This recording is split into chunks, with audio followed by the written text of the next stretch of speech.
Bapak, Ibu, dan saudara sekalian yang terkasih, saya ingin mengajak kita memikirkan mengenai lawan kata. Misalkan kata lapar, maka lawan katanya adalah kenyang. Bagaimana jika kata cinta, indah, iman, dan hidup?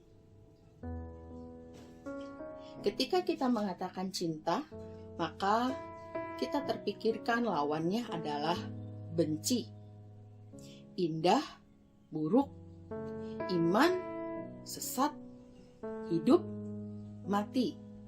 Ya, itulah yang kita kenal ketika kita bicara mengenai bahasa. Seorang penulis, Elie Wiesel, mengatakan bahwa untuk keempat hal tadi, cinta, indah, iman, dan hidup, lawan katanya adalah pengabaian atau ketidakpedulian. Misalkan saja seperti pasangan muda-mudi yang sedang berpacaran.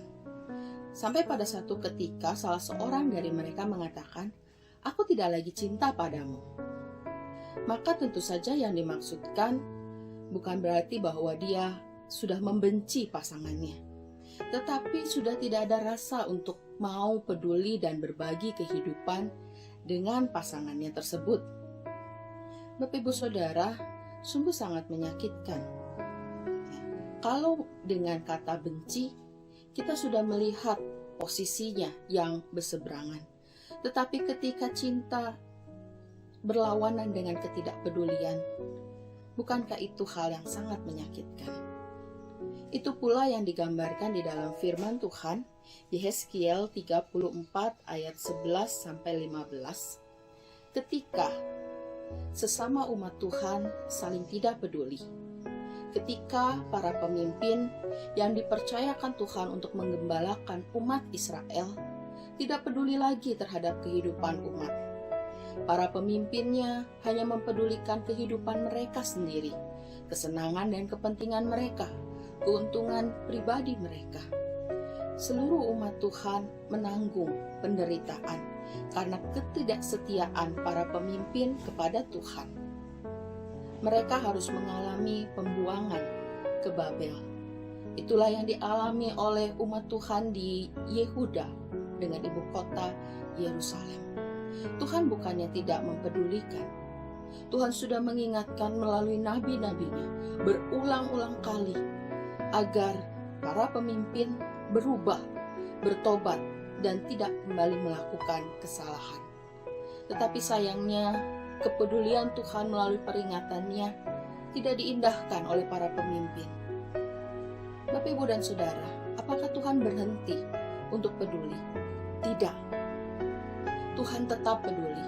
Sekalipun hukuman harus dialami oleh umat Tuhan, Ia tetap mengasihi dan menyayangi umatnya. Firman yang kita baca di dalam Yehezkiel 34 ayat 11-15. Tuhan menyatakan bahwa Dia akan bertindak sebagai gembala yang mencari domba-dombanya, yang mengumpulkan domba-dombanya. Artinya bahwa Tuhan tidak membiarkan umat Israel terus-menerus ada di dalam pembuangan. Tuhan mau menghimpunkan mereka kembali. Tuhanlah yang kemudian akan memelihara mereka, merawat mereka dengan penuh kasih sayang. Bagaimanapun keadaan umat, bagaimanapun pemberontakan yang telah mereka lakukan, Tuhan tetap peduli. Kasih-Nya terlampau besar bagi umat-Nya, sehingga Tuhan menyatakan diri-Nya untuk hadir di tengah-tengah umat-Nya, untuk memimpin dan menggembalakan mereka. Bapak, Ibu, Saudara, kalau kita melihat di dalam hidup kita, bukankah kita juga pernah jatuh di dalam pemberontakan kepada Tuhan? Kita memilih jalan kita sendiri. Kita lebih mendengarkan hati kita dan pikiran kita daripada kita kembali kepada kebenaran firman Tuhan. Bapak, Ibu, Tuhan tetap peduli. Tuhan tetap mengasihi kita semua. Dan Tuhan ingin kita kembali merasakan pimpinannya dan gembalaannya di dalam kehidupan kita. Mari kita buka hati kita dan kita mengizinkan Dia memimpin kita, menjadi raja atas hidup kita. Dan biarlah kita mengalami Allah peduli terhadap setiap keadaan hidup kita, dan Dia akan berkarya di dalamnya, seturut dan sesuai dengan rancangannya yang indah.